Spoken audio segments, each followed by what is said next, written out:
Assalamualaikum warahmatullahi wabarakatuh. Eh, Kita sudah sampai pada tugas intelektual ya, tugas cendekia ataukah kita sudah menemukan yang disebut dengan ideolog kaum intelektual. Ideolog kaum intelektual itu kan apa ideologinya kaum intelektual itu?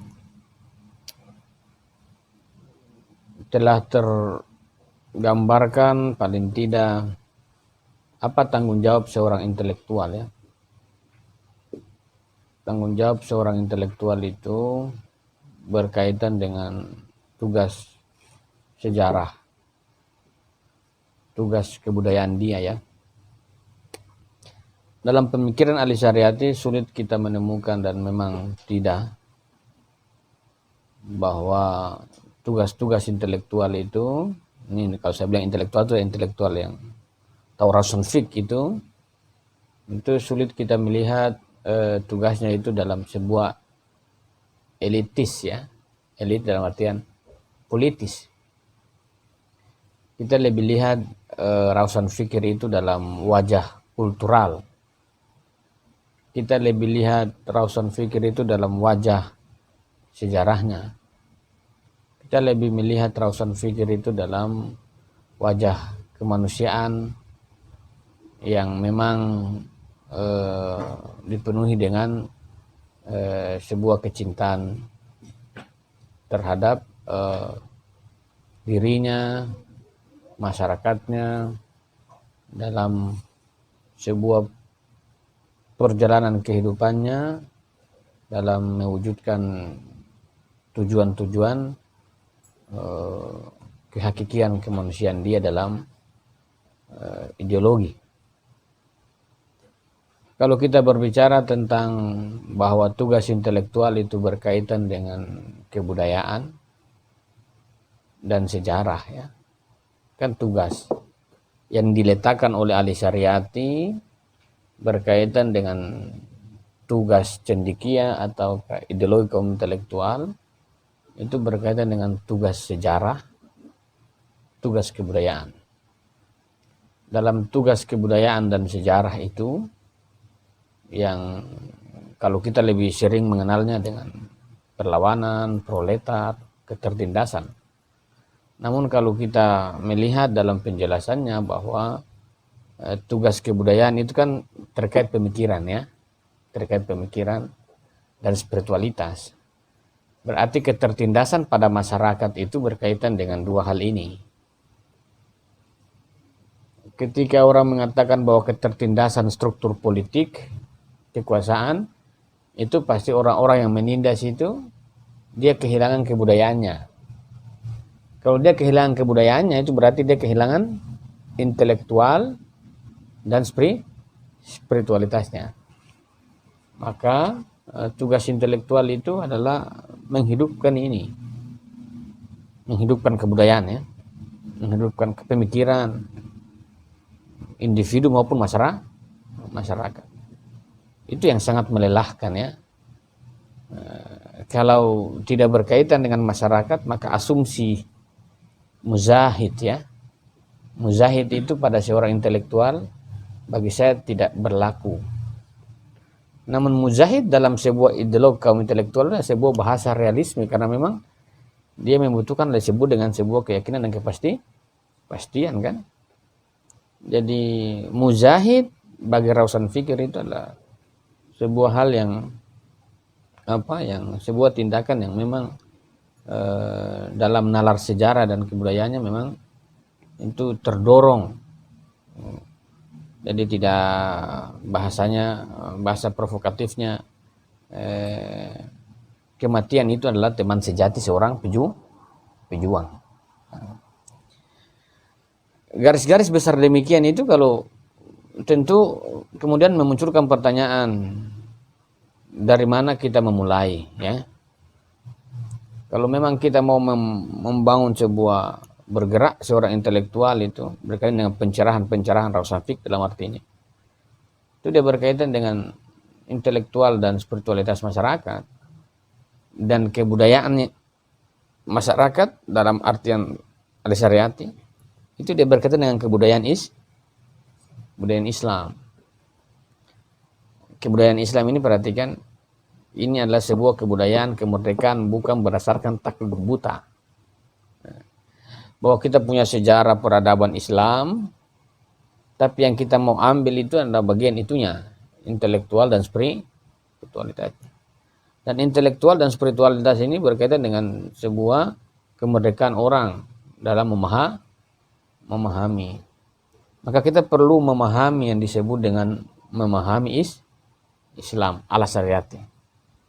Pertemuan kita 3 sampai 4 kali itu kita membahas bagaimana metodologi memahami Islam ala syariati. Sehingga dengan mudah tugas-tugas intelektual itu kemudian bisa menghidupkan kultur keislaman.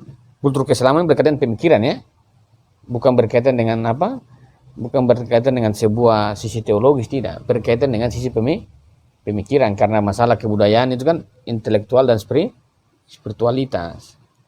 Kita perlu menghidupkan yang disebut dengan kebudayaan Islam. Kebudayaan Islam. Kita perlu menghidupkan itu. Memahami. Kalau kita perlu memahami Islam, salah satu sebagaimana yang kemarin, itu memang dia membuka sebuah apa? Kalau dalam kritik-kritik dia selalu melihat bahwa Islam itu dalam buku sosiologi atau ada buku judulnya Memahami Islam itu ada itu. Saya berupaya cari cuma tidak dapat, ternyata ada di sosiologi. Hanya sekitar berapa? 30 halaman. Teman-teman bisa baca artikel itu. Bahwa kondisi keumatan kita, kebudayaan keislaman ini selalu dipandang dalam arti teologis ya. Itu kan? Ini kemudian dia melihatnya. Kenapa Islam itu selalu dipandang dalam sebuah bahasa fikih ya? Bahasa fikih, cara ambil air wudu, cara tahara. Tentu itu baik-baik satu sisi ya. Tapi bagi dia dalam kajian sosialnya, karena dia adalah jurusan sosial, bahwa Islam itu terkandung yang disebut dengan alam dalam teori kosmiknya, disebut dengan jiwa dan Allah dalam formulasi kosmik sosialnya. Kalau kita berbicara tentang alam ke Tuhan, itu pasti kita berbicara tentang falsafah. Memahami wujud Tuhan kan, pasti berkaitan dengan metafisika, itu pasti berkaitan dengan filsafat. Kalau kita berkaitan dengan jiwa menuju alam, itu kita berbicara dengan apa? Di dunia sains. Jiwa dan alam kan pasti berbicara sains.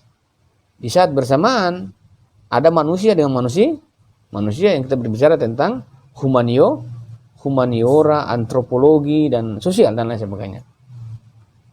Jadi kalau pada sisi jiwa dan ketuhan pasti orang semua berkutat pada falsafi, filsafat tentang ketuhanan.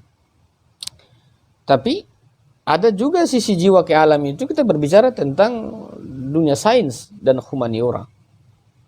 Dalam buku Ummah dan Imamahnya, beliau kemudian membuat sebuah klasifikasi Al-Quran yang dia menemukan bahwa fenomena alam material itu bernilai 26, berapa persen ya. Dan yang teologis itu, yang fikih-fikih itu, syar'i itu berapa persen dari pembedaan Al-Quran yang secara metodologis. Jadi kalau kita melihat Islam dalam cerita dan pengalaman kita secara individu, Islam itu adalah sebuah nuansa isi ajaran yang penuh dengan sebuah tawaran yang menggairahkan ya. Sebuah ajaran yang kalau kita telisik itu substansinya itu wah ya, dibanding dengan pemikiran-pemikiran non-Islam Eropa itu secara substantif itu tidak. Pada pemikiran-pemikiran yang lain, orang masih mempersoalkan apa itu metafisika. Bagaimana itu masyarakat itu dibentuk. Tapi bagi Islam, metafisika itu sudah dijelaskan secara terperinci. Yang kedua, terkait dengan bangunan masyarakat pun sudah dijelaskan secara terperinci. Cuma persoalan ini kan pada metodologi. Nah, jadi bukan berkaitan dengan apakah kita meyakini atau tidak, itu satu hal. Tapi yang paling mendasar berkaitan dengan bagaimana cara kita meyakini sesuatu. Kenapa kita mengatakan bagaimana cara kita meyakini sesuatu? Karena pertanyaan tentang metodologi, tentang sebuah keimanan terkait dengan ajaran, kebudayaan Islam, itu karena berkaitan dengan sebuah kesadaran individu dalam otentisitasnya. Dalam kehidupan, terutama menjalankan tanggung jawabnya. Oleh karena itu, melihat akar-akar persoalan dalam kebudayaan Islam yang menjadi tolak ukur intelektual dan spiritual itu harus dibangkitkan. Nah, kita harus memahami, kalau bahasanya, kita harus melihat Islam itu dengan sebuah kerangka sains. Kita harus melihat Islam itu dengan kerangka ilmiah. Jangan sampai kita ini dalam keajaran atau keimanan kita itu berada dalam sebuah ekstase. Misalnya seringkali yang muncul isu-isu tentang agama, misalnya contoh tentang apakah alam ini sudah ditentukan atau tidak, perdebatan ikhtiar dan takdir. Seringkali misalnya kemiskinan orang justifikasi bahwa itu takdir Tuhan, begitu ya, perdebatan teologis. Nah, kalau kita melihat secara standar ilmiah keislamannya, ya dikatakan pengetahuan. Memahami Islam itu disyariati lagi-lagi. Pola pikirnya syariat itu salah satunya sains. Standar pengetahuan pengetahuan ilmiah tentang agama.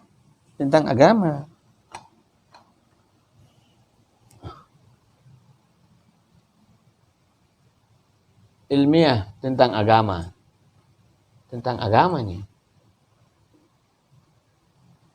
Perhatikan kebudayaan yang saya bongkar ini bukan bicara dalam arti teologi, tidak. Ini agama dalam arti kebudayaan, pemikiran spiritualnya harus diangkat. Mau beragama apakah, berideologi apakah, itu urusan individu. Tapi kita berbicara tentang pemikiran, sosiologi agama. Jadi kalau kita berbicara tentang agama, dalam sebuah kerangka ilmiah, apa sebenarnya kerangka ilmiah agama itu? Kalau kita mau mempelajari agama dalam ilmu keagamaan, pasti orang tarik dalam teori akidah, ya kan?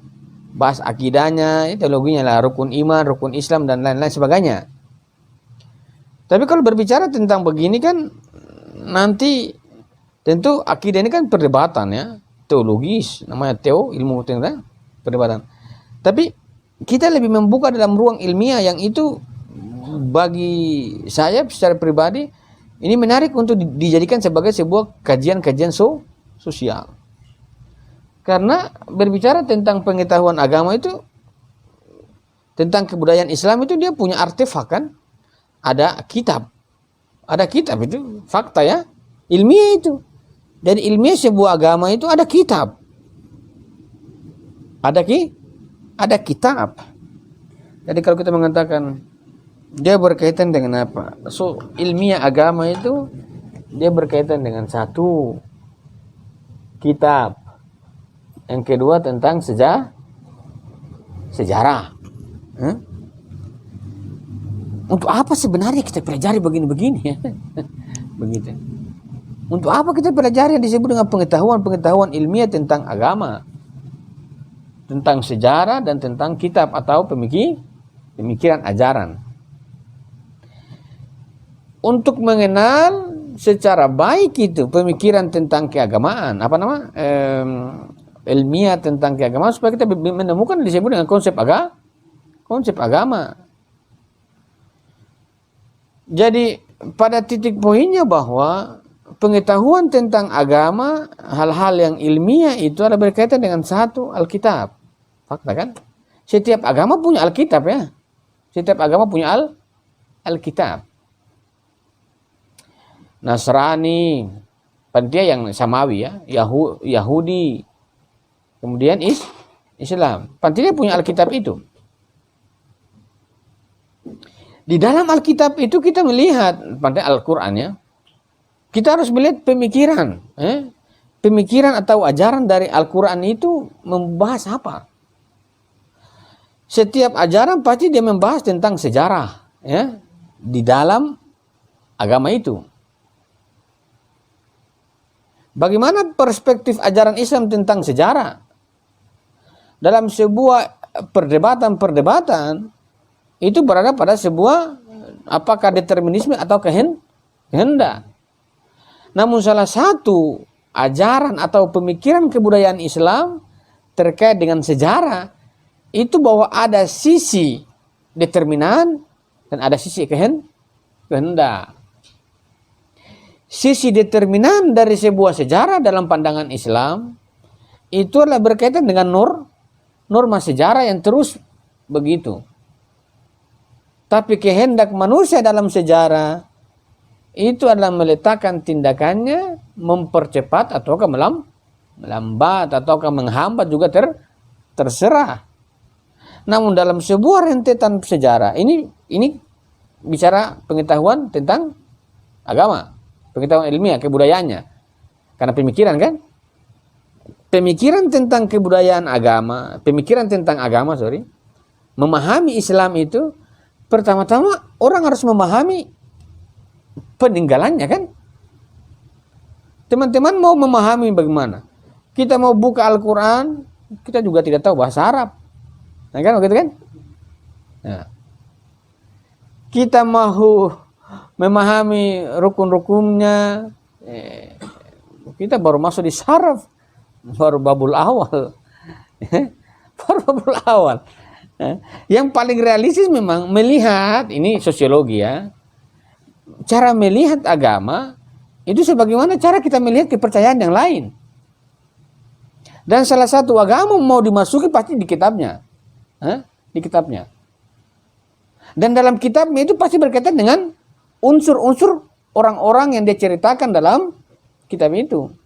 Paling tidak tolak ukur yang paling realistis untuk membaca sebuah kebudayaan agama pasti berkaitan dengan manusianya. Yang kedua, tawaran tentang bagaimana sejarahnya. Atau orang bilang bagaimana tentang maatnya. Bagaimana tentang sejarah, maat. Paling tiga, ini ya yang paling sama tentang ketuhanannya. Tapi kalau kita berbicara tentang sejarah, dalam perdebatan dia materialisme dan lain sebagainya. Tapi Islam menekankan bahwa memang ada faktor deterministik. Deterministik ada norma kan? Sunnatullah itu ada kesadarannya. Ini harus dilihat secara ilmiah, bukan jangan sekedar ini kenapa takdir Tuhan. Kenapa begini? Allah telah menghendaki. Kenapa miskin? Takdir. Ini tidak tidak ilmiah. Bagi Ali Syariati ini pikiran-pikiran begini menghambat perkembangan peradaban Islam. Kita melihat kan bagaimana Islam itu jaya kemudian runtuh, ya. Kenapa bisa begitu? Karena ada satu pola pemikiran tentang agama yang tidak menghidupkan semangat pemikiran. Musa As-Sadar menulis itu, iya, tentang Bakir Sadar menghidupkan tentang kebangkitan umat, ya, kebangkitan umat. Dalam pemikiran Bakir Sadar mengatakan salah satunya adalah pemikiran, pengetahuan. Ini, jadi kita perlu melihat itu bahwa akar-akar pemikiran agama yang dirumuskan dalam sebuah panti Alkitab, Al-Quran dan lain sebagainya, kita harus melihat. Kemarin kita telah mendudukan dalam falsafah kemanusiaan dalam ideologi kaum intelektual bahwa ada status kemanusiaan. Dan status kemanusiaan itu ada kemerdekaan. Dan fitrah Mutahari juga mengatakan itu. Maka dalam ajaran tentang agama, pemikiran agama dalam formulasinya, formulasinya pemikiran agama itu ada dalam Al-Quran. Dan bagaimana kita mengukurnya? Salah satu kita mengukur aspek kemanusiaan kita dalam Al-Quran. Berarti ini sudah dibahas banyak. Yang kedua, aspek sosial kita. Aspek sosial itu berkaitan dengan sejarah. Bagaimana sejarah ini? Sejarah ini, apakah dalam gerak sejarah itu memang murni deterministik? Di sisi yang lain, iya. Tapi di sisi yang lain, itu tidak semuanya berkaitan dengan determinisme historis. Ada kehendak. Jadi kalau kita mengatakan problem-problem tentang keagamaan ini, seringkali memang dalam kehidupan kita, seringkali soal frustasi. Kenapa kamu belum menikah? Takdir, jodoh di tangan Tuhan. Itu kan selalu ulang-ulangi itu. Baik-baik saja. Tapi ini kan ukuran-ukuran ilmiahnya, kausalitas ilmiah itu harus diungkap. Allah menciptakan manusia berbangsa-bangsa dan saling kenal mengenal. Lantas perkataan bahwa jodoh takdir Tuhan itu bagaimana itu dengan ayat itu? Benturan kan? Benturan. Satu, Allah mengatakan dia menciptakan manusia ini berbangsa-bangsa, bersuku-suku agar saling kenal mengenal. Lantas dia mengatakan jodoh itu takdir Tuhan. Kemudian kita di dalam rumah terus menjaga diri, mensucikan diri itu tidak. Ya sampai kapan juga begitu ya. Kemudian kalian salahkan siapa? Salahkan Tuhan. Ini dikatakan bahwa tidak punya nada-nada ilmiah tentang agama. Ilmiah tentang agama itu agar apa? Agar sebuah kesadaran otentisitas kita terhadap sebuah ajaran itu ada. Kenapa harus ada ilmiah? Karena nanti dia berkaitan dengan tanggung jawab. Dan ukuran-ukuran yang dibangun adalah ukuran-ukuran realistis. Maka salah satu berkaitan dengan Alkitab Al-Quran itu yang dia temukan pada berkaitan dengan satunya paling tidak masyarakat. Berkaitan dengan masyarakat. Kalau berkaitan dengan masyarakat ada kehendak dan deterministik. Jadi tidak murni kehendak manusia dan tidak murni deterministik. Karena kita mungkin paham free will ya, kebebasan itu, kemudian ada norma-norma libas terus ya, libas terus. Sebagaimana ada teman Jakfi, dia diskusi sama saya WA, dia mengatakan bahwa dia tidak sepakat dengan bahwa keluarga itu sebagai basis sejarah, keluarga sebagai norma sejarah. Saya mengatakan mau terima atau tidak masalah. Lagian toh itu keluarga juga tidak wajib. Sunnah ya. Tapi kalau sunnah itu kan berkaitan dengan realisme. Ilmiah kan realisme. Mau pilih mau tidak terserah saja. Yang penting kuat-kuat dalam kehidupan kan. Kuat-kuat dalam kehidupan saja. Mau pasang amalan 30 kali juga tidak masalah. Lagian toh kekuatan itu kan berkaitan dengan jadi berkaitan dengan sebuah ajaran, pemikiran tentang agama itu ada kemanusiaan. Arti kan? Kemanusiaan itu berkaitan dengan fitrah manusia. Dan fitrah itu berkaitan dengan sebuah wadah-wadah aktualitas. Kapan dan setuju atau tidak itu urusan masing-masing. Karena Lisyariat meletakkan ada basis ilmiah dari sebuah ajaran. Ilmiah sebuah ajaran itu berkaitan dengan apa? Masyarakat, manusianya, sejarahnya, Tuhannya. Itu juga harus ditahu dalam sebuah agama itu. Jangan sampai kita beragama, jangan sampai kita memiliki sebuah kebudayaan Islam, namun individu dalam masyarakat itu meniadakan yang disebut dengan kehendak manusia. Jangan sampai kita beragama adalah menjalankan sebuah yang kita katakan bahwa kebudayaan Islam, namun pemikiran-pemikiran tentang sebuah kebebasan berpikir ditutupi. Sebagaimana Al-Quran mengatakan Iqra, bacalah. Nah sekarang kita membaca juga dibatasi. Batasi dalam artian jangan baca filsafat nanti kafir. Baca saja ilmu-ilmu fikih. Baca saja ilmu-ilmu tajwid. Baca saja ilmu-ilmu syaraf. untuk memasuki wahyu misalnya. Tidak bisa begitu. Karena agama ini turun ini berkaitan dengan manusia dan sejarahnya. Itu adalah titik poin. Yang kedua berkaitan dengan sejarah agama. Kalau kita berkaitan dengan sejarah agama, itu pasti dia berkaitan dengan sebuah perjalanan runtuh dan bangunnya. Salah satunya pasti orang berkaitan dengan sebuah rekam jejak kenabian. Ini sejarah ya. Sejarah agama. Sejarah agama itu yang kita katakan yang dibawa oleh Rasul Muhammad, itu kita bisa melihat bagaimana sejarah agama itu dimulai, dihina ya. Kalau kita melihat sejarah agama yang dimainkan oleh Rasul, satu, dia senantiasa melawan orang-orang yang zalim, orang-orang yang syirik, orang-orang yang munafik. Kita melihat dari hijrah dari Mekah ke Madinah. Paling tidak yang saya dapatkan dalam paling kuat dalam ingatan kita itu adalah berkaitan dengan apa? Berkaitan dengan piagam Madinah yang paling kuat dalam narasi keumatan. Bahwa pengalaman agama, sejarah agama kita telah mencontohkan disebut dengan persaudaraan, bangsa-bangsa, kabilah-kabilah, dan macam kepercayaan. Dalam piagam Madinah kan begitu. Ini sejarah tentang agama. Kita perlu melihat itu.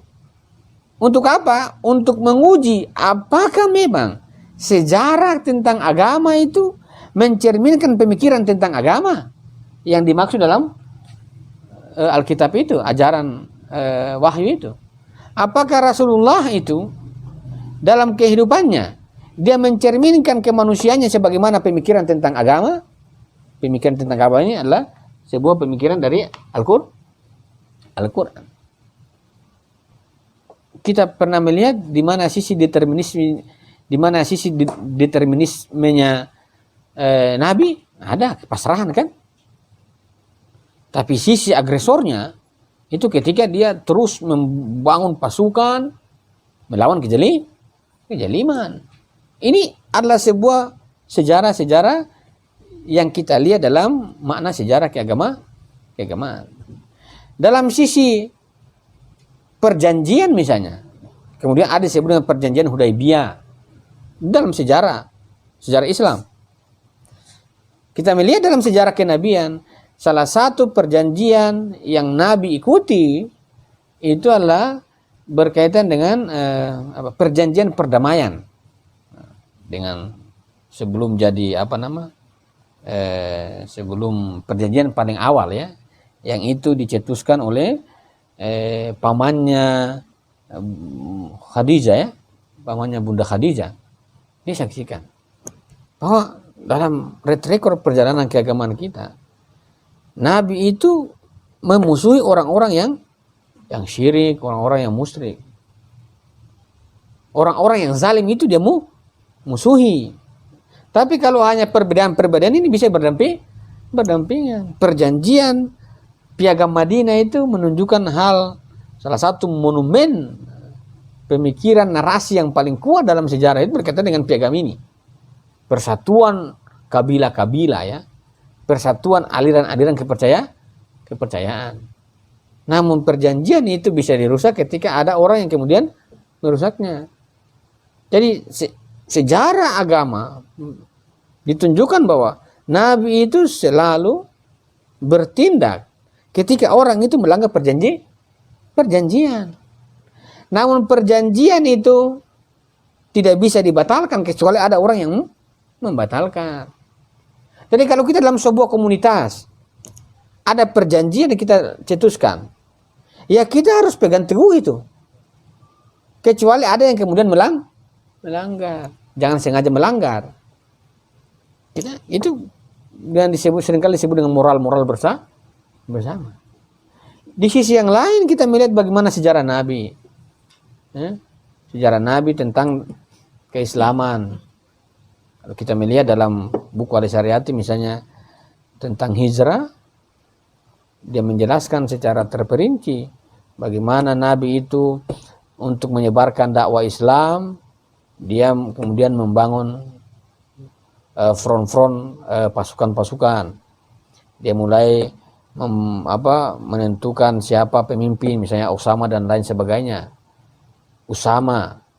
Di sisi yang lain kita melihat bagaimana beliau mendidik generasi-generasi Islam. Bagaimana beliau mendidik generasi-generasi Islam pertama. Itu kan dia meramu.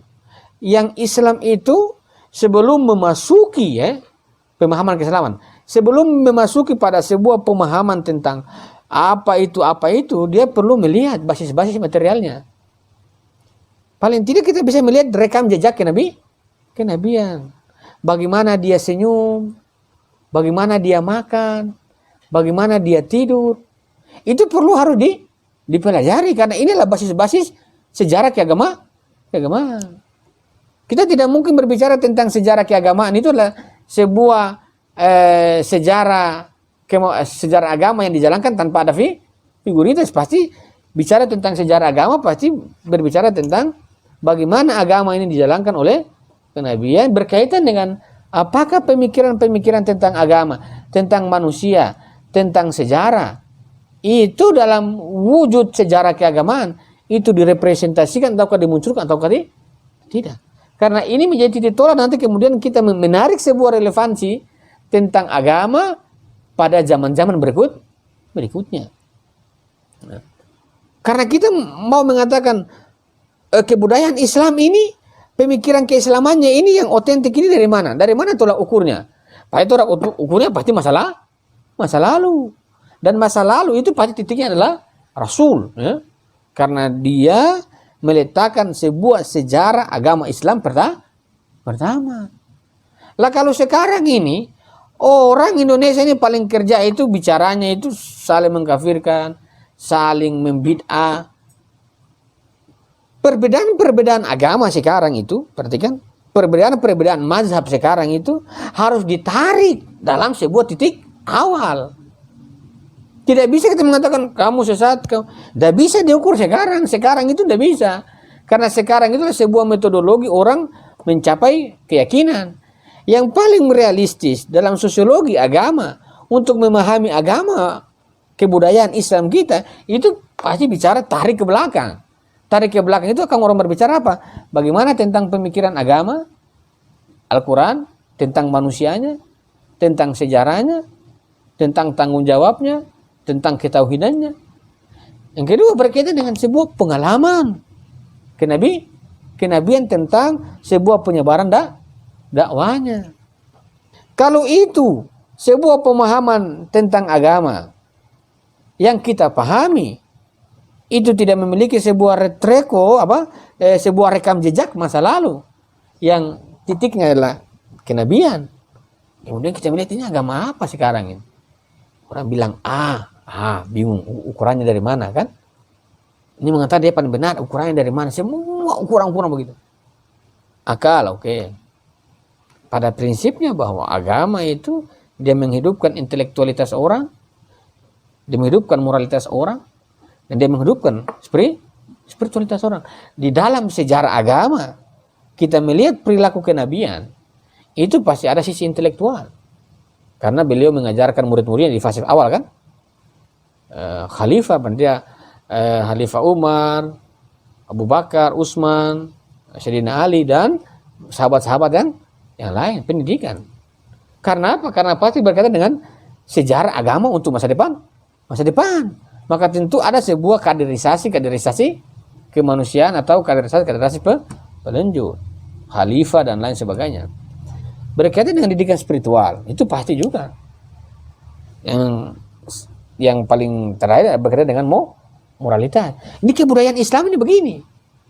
Jadi ketika kita mempelajari sebuah agama, ujungnya moral agama, intelektual agama, spiritualitas agama, melihat dalam rekam jejak kenabian, menjelaskan tentang sejarah perjalanan agama, itu harus diketahui. Agar apa? Agar kita memahami agama itu memang punya basis-basis ilmiah, punya standarisasi ukuran-ukuran yang itu ada faktanya. Ini sekarang kalau kita berbicara tentang manusia, kita bingung. Manusia yang disebut dengan manusia ideal, manusia yang bukan hanya sekedar hayali itu mana? Itu kemudian orang tadi di Sartre, tadi di Hegel, tentu baik-baik saja. Tapi berbicara tentang kebudayaan Islam, sejarah itu terkait manusia dalam sejarah keislaman, sejarah agama, kebudayaan Islam, itu Muhammad kan? Kalau orang menjelaskan tentang filsafat manusia, kalau kita berbicara tentang teomorfis, berbicara tentang sebuah manusia ideal, selain agama samawi, orang tidak menemukan yang disebut dengan sosok objektif manusia. Kalau kita bisa melihat pemikiran Sartre misalnya tentang eksistensialisme, selalu antara kebebasan dan takdir itu, keterikatan, itu selalu menjadi oposisi. Satu sisi kita mau bebas, di sisi yang lain kita terikat. Tapi kalau kita melihat figur kenabian dalam sejarah agama, Muhammad menunjukkan itu, antara kehendak dan deterministik bukanlah dua hal yang perlu dipertentangkan. Nah, sekarang kita tentu sebagai sebuah benturan pemikiran baik-baik saja. Tapi lagian tuh pemikiran-pemikiran kan sebentar diuji di realitas. Mana itu yang kalian bicara itu?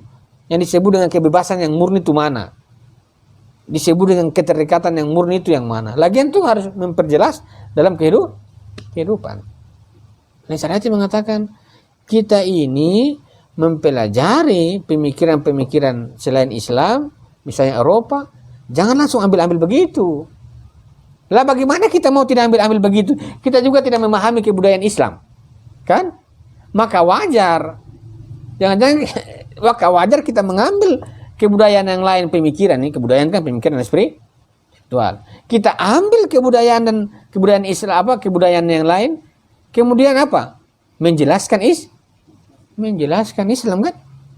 Nah, itu Al-Syariati apa semua ini? Makanya dia meletakkan sebut memahami Islam itu harus satu berkaitan dengan sejarah agama.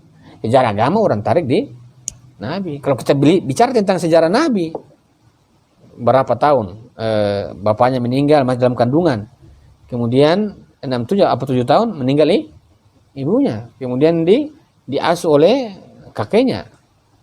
Bahkan dalam sejarah kenabian, kalau kita mengatakan bahwa orang pertama yang mengetahui bahwa Nabi Muhammad sebagai Nabi itu adalah pendeta. Masuk akal apa tidak itu? Ya masuk akal. Pendeta saya dia tahu bagaimana dengan kakeknya itu yang Abdul Muthalib ya. Itu lebih dekat dengan itu. Yang dia lebih tahu duluan. Bahkan kalau pendeta pendeta dia cuma mengetahui ketika melihat sosok ya. Tanda-tanda saja kan. Tapi kakeknya mengatakan ini nabi. Kemudian dia berwasilah minta hujah sebelum bertemu dengan pendeta. Kalau pendeta hanya mengetahui tanda-tanda, tapi kakeknya Rasul itu mengetahui bahwa ini Nabi Ahmad ini adalah Nabi, sehingga kemudian dia menurunkan titanya pada pamannya atau ayahnya Imam Ali atau Sayyidina Ali. Itu berkaitan dengan sejarah agama. Nah, berkaitan dengan sejarah agama, perjalanan dari awal pertumbuhannya sampai wafatnya, itu pentingnya bicara tentang sejarah agama. Itu para intelektual, paling tidak tugas intelektual, karena dia berkaitan dengan sebuah kehidupan, kebangkitan kemanusiaan, dia harus mencari nalar itu untuk menemukan intelektual kebudayaan, intelektual Islam, spiritualitas Islam. Nanti intelektual Islam dalam sejarah kenabian yang kita lihat, satu, dia tidak pernah memisahkan disebut dengan spiritual dan aktivis, atau kata Al-Syariati, Nabi itu tidak pernah berbicara dulu berhenti baru bekerja. Nabi itu bicaranya juga itu bekerja, dan kerjanya juga itu bicaranya. Itu intelektual dalam sejarah agama yang dimunculkan dalam kebudayaan Islam. Kita tidak bicara selesai baru kerja kan? Oh, Nabi tidak. bicaranya itu kerja. Kerjanya itu bicara. Ini Rawson Fiqh kalau mau ditaruh dalam teori Rawson Fiqh begini. Tidak usah bicara, kerja saja. Nanti kerjamu itu akan nanti membicarakan apa yang sebenarnya yang kamu pikirkan. Assalamualaikum warahmatullahi wabarakatuh. Itu kan bisa dipahami sebuah argumentasi. Nah, kalau berkaitan dengan sejarah, sejak kapan orang itu memisahkan agama dan sosial? Sejarah agama nih ya. Sejak kapan Nabi itu hanya salat saja kemudian tinggalkan itu sosial? Sejak kapan para sahabat-sahabat Nabi itu hanya berperang lupa salat? Tidak. Sejak kapan Nabi itu dalam sejarah keagamaan yang dia tunjukkan dalam kehidupannya pernah memisahkan antara moral agama dan moral kemanusiaan? Tidak. Selalu dalam sebuah kesinambungan. Sehingga pengetahuan tentang agama berkaitan dengan sejarah agama itu dia start dari kenabian, dan berkaitan dengan ajaran atau pemikiran agama itu berkaitan dengan manusianya, berkaitan dengan sejarahnya. Itu dalam pembahasannya itu harus diungkap dalam bahasa-bahasa Al-Quran. Paling tidak yang bisa mengantarkan kita bagaimana sejarah menurut Al-Quran ada itulah Muhammad Bakir. Walaupun Al-Syariat juga menulis tentang sejarah. Ada sebuah dialektika. Jadi kalau kita melihat bahwa dalam pandangan Islam, kebudayaan Islam terkait pemikiran tentang sejarah, itu ada sebuah dengan dialektika. Dialektik. Dan ini adalah sebuah hukum kausasi yang terus menerus. Sehingga apa untuk mengetahuinya? Agar seorang, kalau kita mengatakan umatnya itu mengetahui bahwa tugas sejarahnya itu berada dalam sebuah dinamika, dialektika yang secara terus menerus. Dan di dalamnya ada kehendak individu yang itu berkaitan dengan norma. Untuk apa pemahaman tentang itu?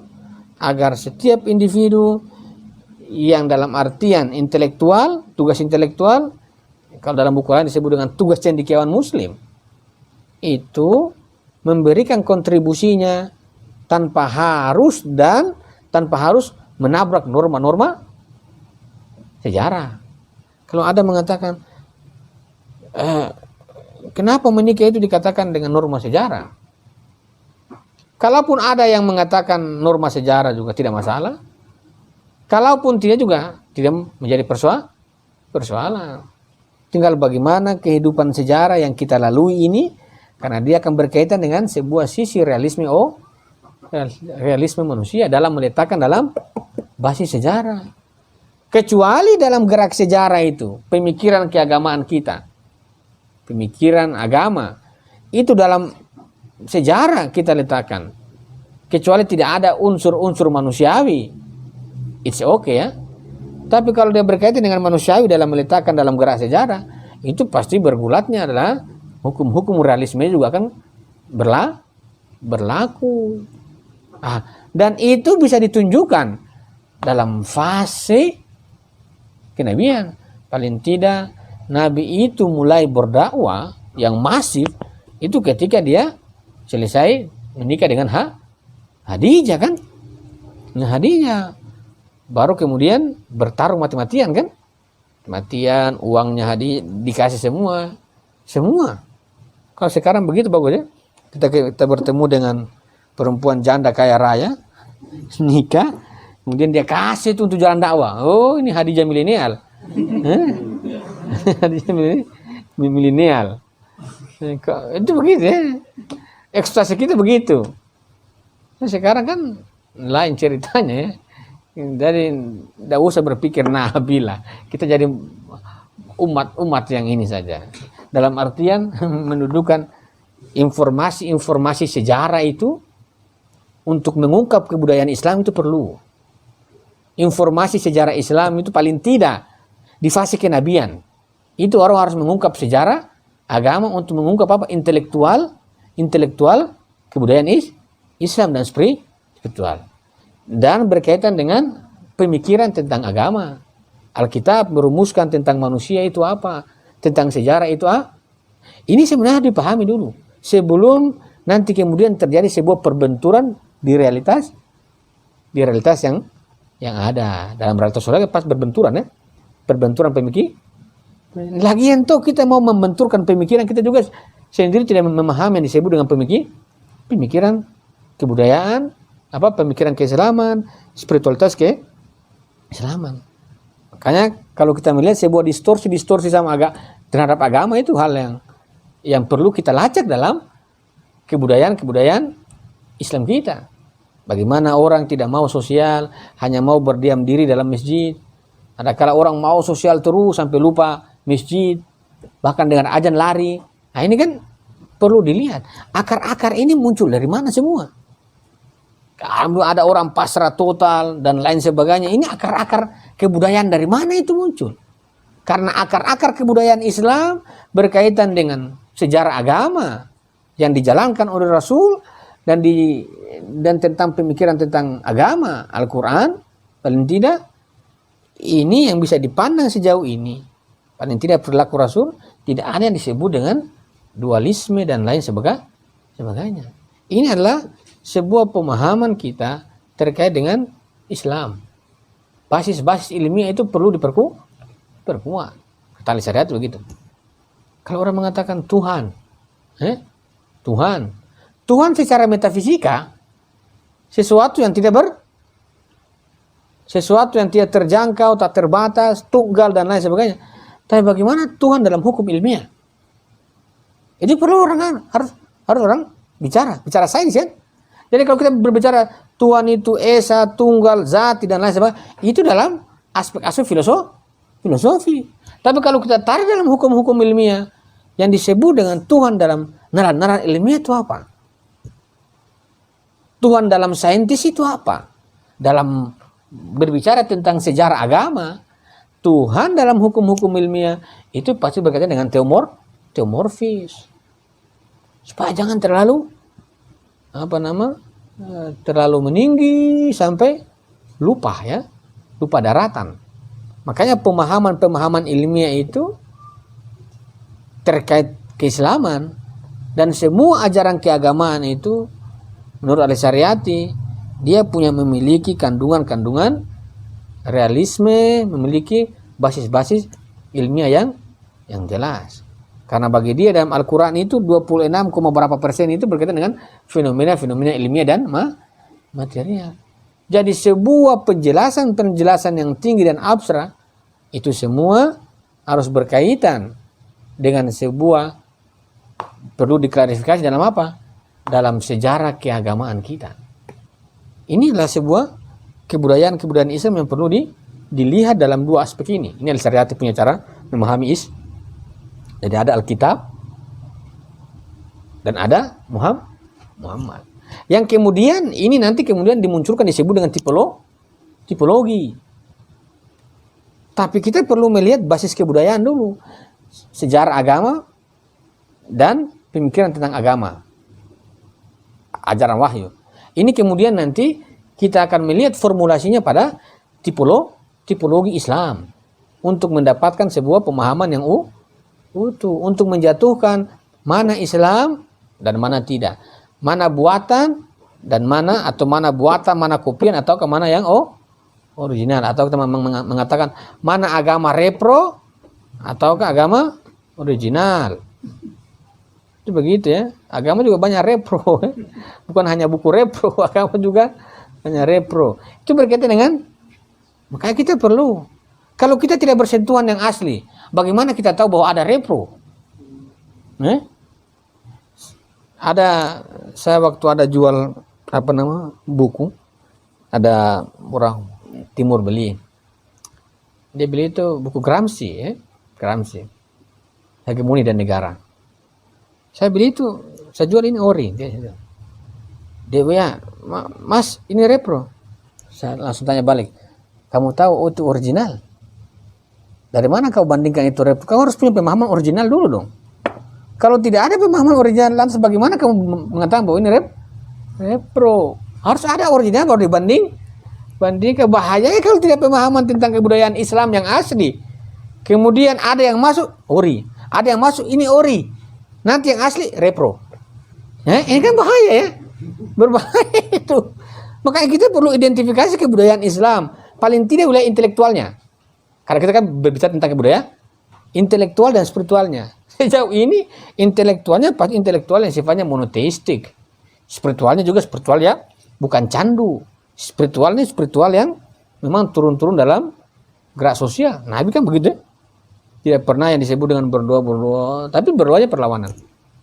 Nah ini, kalau kita tidak mengenal kebudayaan Islam, dan sekarang itu kan benturan budaya ya, budaya yang lain kan masuk. Kita tidak mungkin menutup ruang ya, menutup ruang budaya ini kemudian membiarkan bahwa budaya yang lain tidak masuk.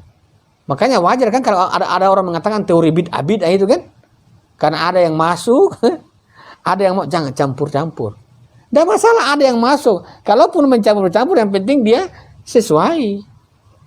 Kan kalau buat motor kan tidak masalah ya. Buat motor, pakai celana jeans tidak masalah kan. Masa dibilang bid'ah juga. Ini perlu dilihat akar-akar kebudayaan Islam. Tapi bukan berkaitan dalam nuansa-nuansa teologis begitu.